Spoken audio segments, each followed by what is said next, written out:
Welcome back to Winding Paths, where we share stories about women's unique career stories. My name is Annika Reinhardt, and I am joined here today by Megan Murphy. Megan is the People Operations Lead at Procurify, a Vancouver technology company. Actually, Megan and I met on LinkedIn. I was kind of stalking her, but let's just not talk about that part.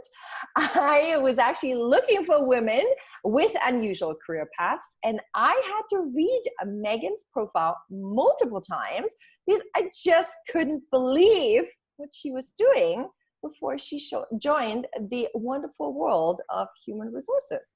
And I can't wait for her to share her story with us today. Hello and welcome, Megan. Hi there. Hello, everybody listening. I'm Megan. Nice to meet everybody out there. Yay! Well, Megan, I want to dive right in here today and have a few conversations about your very interesting and unique career path. Actually, when you were in your last year in high school, you told me that your mom actually asked you to come and join her and kind of help out at a funeral home she was working at.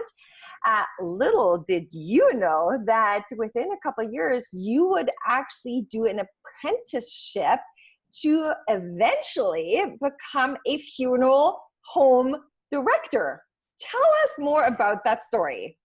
Of course. So I was 17 and graduating high school. I didn't quite know what I wanted to do at the time. All of my friends were going to UBC and SFU, and I was still trying to figure things out. So I ended up hostessing funerals and putting out the food and the catering as my first kind of job right out of high school.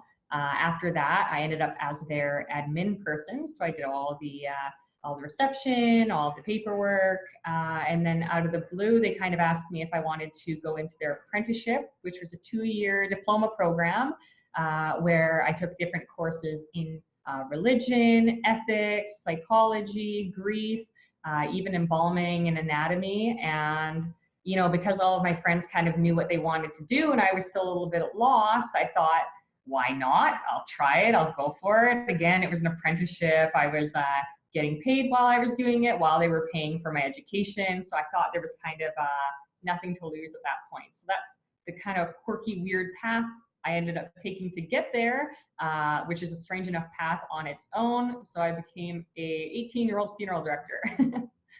Absolutely astonishing and amazing. And yeah, and you were quite young to lead in such a unique role.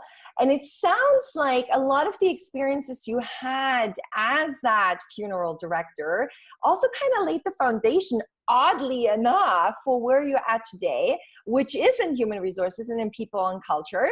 That's something that you later on went to school for and actually, you know, kind of ended up here.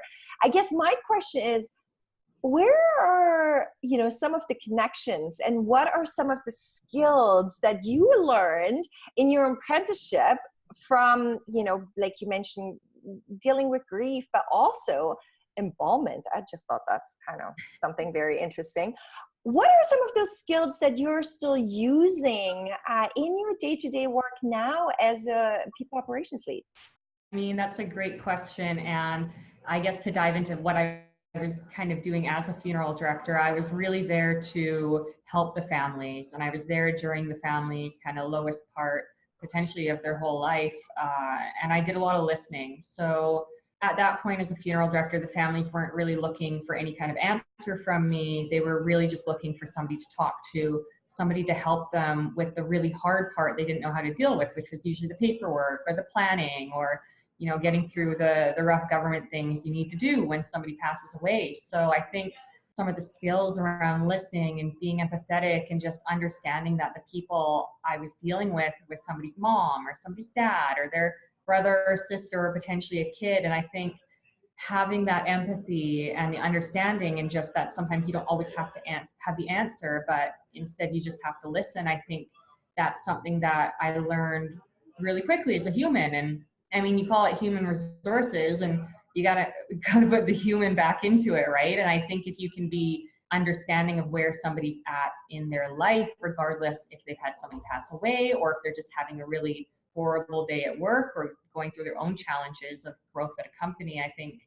that some of the skills I recognize that I really like using and growing. So yeah, I think skill wise, that's pretty much what transferred right over to human resources for me. That's all very exciting. And it definitely sounds that you always had a way to potentially, I call them career dots, connect those career dots forward, which is really difficult for most people because we look back at our careers and we can see a path, right? We're like, oh, now I can see and connect the dots. But it's very, very difficult to actually connect the dots forward to kind of see what's next and how to be able to use your transferable skills, again, from a funeral home director to, you know, dealing with people in their daily lives and in their work environments. I guess my question to you is, how did you go about identifying those skills and lining them up for the next opportunity and knowing that, yeah, that is actually a transferable skill? Yeah, of course.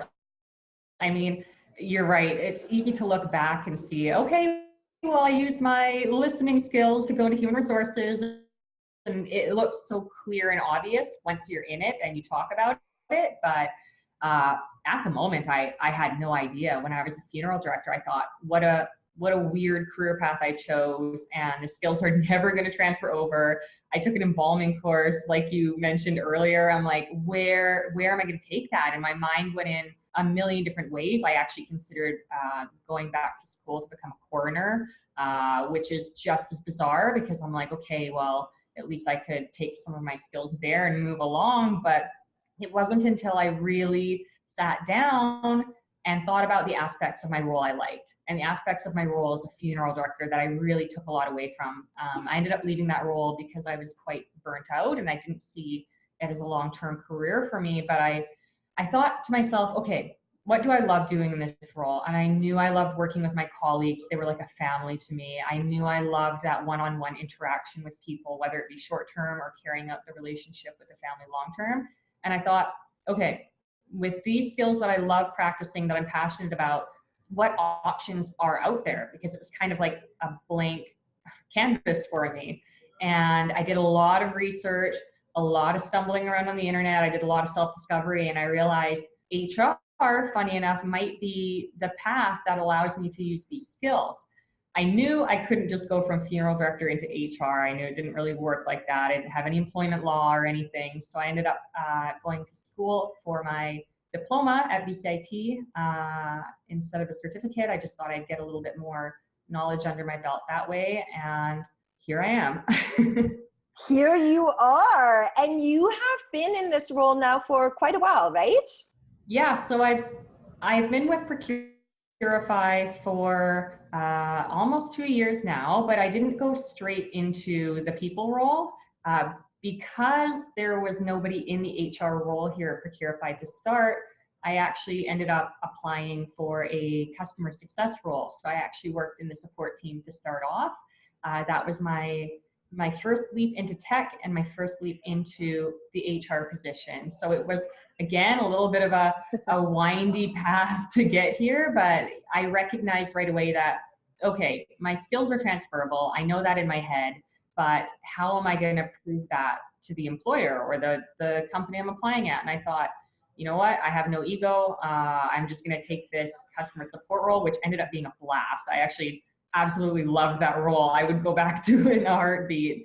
But I ended up using that kind of as my stepping stone to learn a little bit about the company and to show off the skills that I did have and the passion I did have for human resources. And then I ended up in this role about 5 months later.